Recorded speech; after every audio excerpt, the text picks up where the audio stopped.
નવસારીમાં અંબિકા નદીના પૂરને લઈને ગ્રામજનો કલેક્ટર કચેરીએ પહોંચ્યા। ઝીંગા તળાવના કારણે પાણીના નિકાલમાં અવરોધનો આક્ષેપ સાથે તળાવો દૂર કરવાની માંગ। નવસારી જિલ્લામાં જુલાઈ મહિનામાં પડેલા અતિભારે વરસાદના કારણે કાવેરી, અંબિકા, પૂર્ણા અને ખરેરા નદીમાં ઘોડાપૂરની સ્થિતિ સર્જાઈ હતી।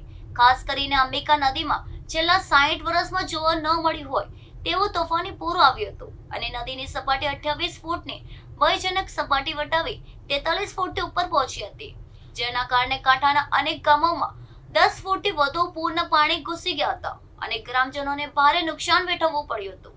પૂરનું પાણી ઓસરવામાં લગભગ 48 કલાક લાગતા લોકોની ઘરવખરી, પશુધન અને જીવનભરની કમાણી પાણીમાં તણાઈ ગઈ હતી। હજારો ખેડૂતોની ખેતીને નુકસાન થવા સાથે જમીનનું ધોવાણ પણ થયું હતું।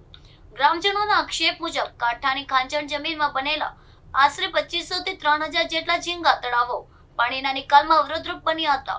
આ મુદ્દે ગણદેવી તાલુકાના અનેક કાંઠાના ગામોના આગેવાનો, મહિલાઓ અને ગ્રામજનો મોટી સંખ્યામાં નવસારી જિલ્લા કલેક્ટર કચેરીએ પહોંચ્યા હતા।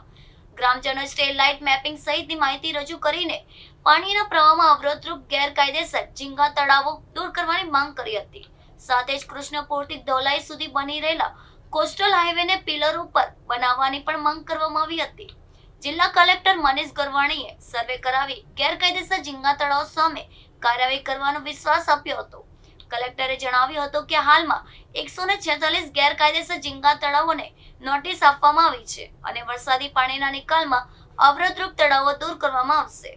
હું કલમઠા કાંઠા વિસ્તારમાંથી તૃપ્તિ પટેલ અને અમારી માંગે પૂરી કરવા માટે અમે આજે કલેક્ટર સાહેબને આવેદનપત્ર માટે આપવા માટે આવ્યા છીએ, કારણ કે અમારા ઘરો બીજા માળ સુધી ડૂબ્યા છે અને અમે છોકરાઓ સાથે ખૂબ જ અમારા ઘરનો પૂરેપૂરો વિનાશ પામ્યો છે અને અમારા ઝીંગા તળાવ દૂર ના કરવામાં આવે તો આવતા વર્ષે એનાથી ભયાનક સ્થિતિ સર્જાય તેવું છે। એટલા માટે અમે આ ઝીંગા તળાવો, બધા ઝીંગા તળાવોને દૂર કરવો અને કોસ્ટલ હાઈવે પિલ્લર પર બનાવવાની અમે માંગ સાથે આજે કલેક્ટર સાહેબશ્રીને આવેદનપત્ર આપવા માટે આવ્યા છીએ।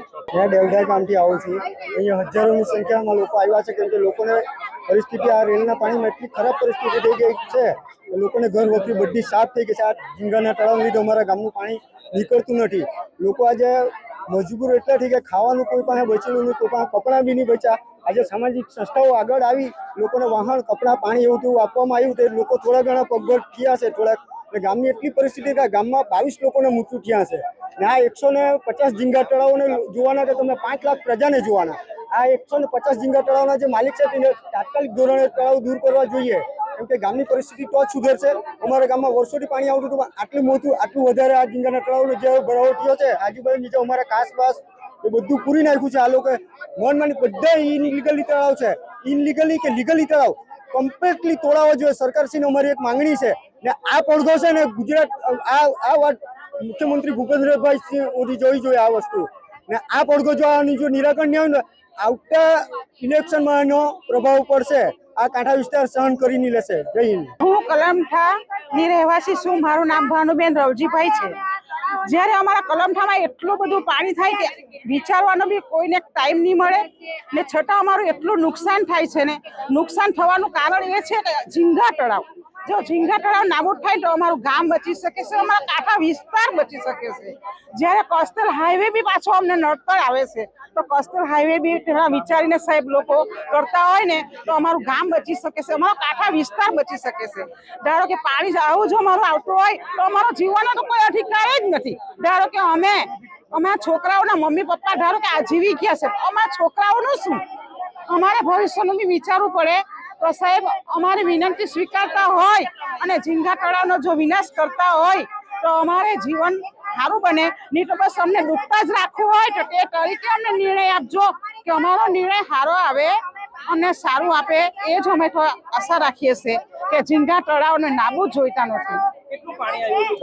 અમારે ધારો કે 5.5 ફૂટની, જ્યારે અમારા ઘરમાં, મારા ઘરની મેં વાત કરું તો 6.5 ફૂટ અમારી જે અભરાઈ ઠોકેલી ને તે બી તો અભરાઈ પણ એટલો સામાન મૂકેલો ને તે બી ધારો કે પાણી વધતે ને તો અમારે તો ખાવાની કોઈ પરિસ્થિતિ જ ના રહેતી। જ્યારે ઘરમાં સામાન તો બધાનો તટો છે, કારણ કે થોડુંક જ પાણી થવાનું છે, એવી રીતના કોઈએ સગવડ કરી જ નથી। તો સાહેબ બધાને ડૂબતા રાખ્યા છે અમને કે એટલું પાણી અમારું પાણી નથી નીકળતું. ધારો કે 9 વાગ્યાનું પાણી, સવારના 9 વાગ્યાનું પાણી ચાલે તે રાતના સવારે 9 વાગ્યા સુધી પાણી અમારા ઘરમાં રહ્યું. તો એટલું વિચારી લો કરો કે અમે દુઃખી કેટલા થયા હશે. એટલે ઝીંગા તળાવ તો જ્યાં સુધી નાબૂદ નહીં થાય ત્યાં સુધી અમારું કંઈ જ નથી થવાનું ને અમારું ગામ ડૂબવાનું જ છે.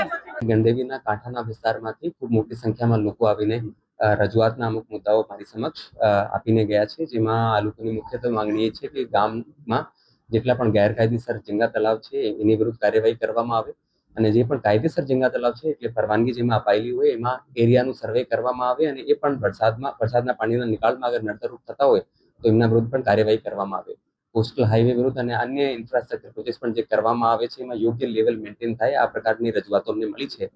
એ સંબંધે આપ બધાને જણાવવા માંગુ છું કે વરસાદ પહેલા પણ જલાલપુરમાં અને ગંડેવી મેંદરમાં ખૂબ મોટી સંખ્યામાં ગેરકાયદેસર ઝીંગા તળાવ વિરુદ્ધ જિલ્લા વહીવટીતંત્ર દ્વારાથી કાર્યવાહી કરવામાં આવી હતી અને હવે પણ આ લગભગ 146 જેટલા ગેરકાયદેસર ઝીંગા તળાવની નોટિસ અપાઈ ગઈ છે. જેમ પણ એક્સેસિબલ સિચ્યુએશન ત્યાં થશે અને પાણી ઉતરશે અને મશીનરી ત્યાં અંદર મૂવ કરી શકશે, આ તમામ ગેરકાયદેસર ઝીંગા તળાવો અમે દૂર કરવા માટે કટિબદ્ધ છીએ.